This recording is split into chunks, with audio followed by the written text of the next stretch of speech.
Assalamualaikum warahmatullahi wabarakatuh. Perkenalkan, kami dari kelompok 6 pencemaran tanah. Saya Dineka Cahyadwani. Saya Judika Margosha. Saya Widya Margija. Saya Naila Musyadiri. Saya Penduduk Budaya. Tadi Pak bikin makan ya. Ih, kamu lagi ngapain sih? Ini loh, aku lagi baca-baca redaksi info sawit. Emang tentang apa? Tentang limbah pabrik sawit yang merusak lahan sawah. Jadi ini tuh tentang tercemarnya lahan sawah akibat limbah pabrik. PT Syaukat Sejahtera atau pabrik kelapa sawit di Desa Kaade Lapang di Kabupaten Bireun, Provinsi Nangore, Aceh Darussalam. Pabrik ini memiliki kolam limbah yang dekat dengan lahan sawah warga.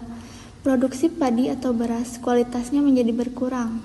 Warga telah memprotes hal tersebut, tetapi pabrik Aceh dan menutup mata bahwa merekalah yang menyebabkan hal itu terjadi. Wah, dampaknya sangat berpengaruh gak ya buat warga sekitar?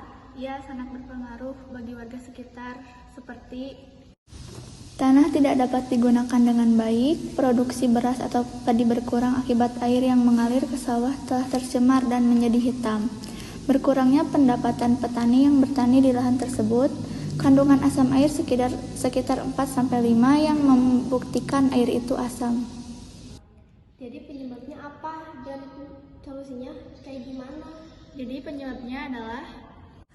Penyebabnya yaitu kolam limbah pabrik terlalu dekat dengan lahan sawah warga, kebocoran pada kolam limbah sehingga membuat lahan terganggu, kurang optimalnya perusahaan dalam menjaga limbah pabriknya. Solusinya, perbaikan pada kolam limbah pabrik kelapa sawit, pengolahan limbah pabrik yang lebih baik, melakukan bioremediasi atau penggunaan mikroorganisme untuk mengurangi polutan.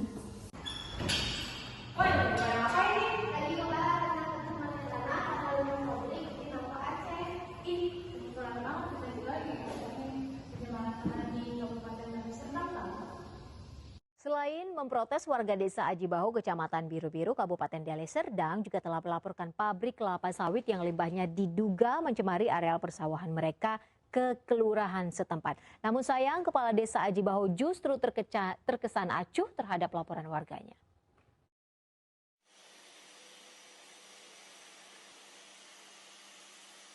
Lahan persawahan seluas 5 hektar milik warga desa Aji Bahu, Kecamatan Biru-Biru, Kabupaten Deli Serdang, diduga rusak akibat tercemar limbah pabrik kelapa sawit. Berbagai upaya protes sudah dilakukan, mulai dari meminta pertanggungjawaban dari pihak pabrik hingga melaporkan persoalan ini ke kepala desa setempat. Namun sayang, upaya mereka belum mendapatkan respon yang positif.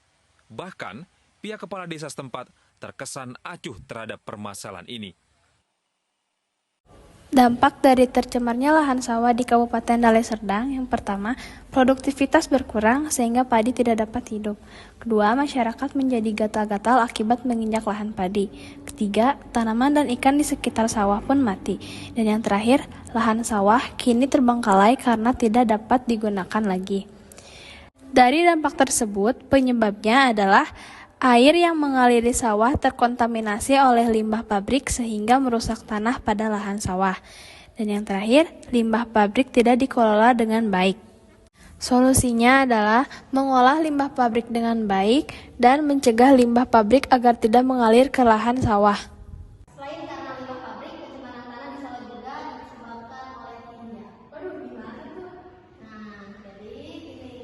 Tercemarnya tanah di Solo oleh tinja, sebanyak 70% dari 44 km persegi tanah Solo masuk kategori merah atau tercemar. Menurut DPU Solo, Harjana, kategori tanah tercemar adalah tanah yang mengandung zat berbahaya bagi kesehatan lingkungan atau manusia. Pertama, mempengaruhi kesehatan manusia dan lingkungan. Yang kedua, membuat lingkungan memiliki bau yang tak sedap.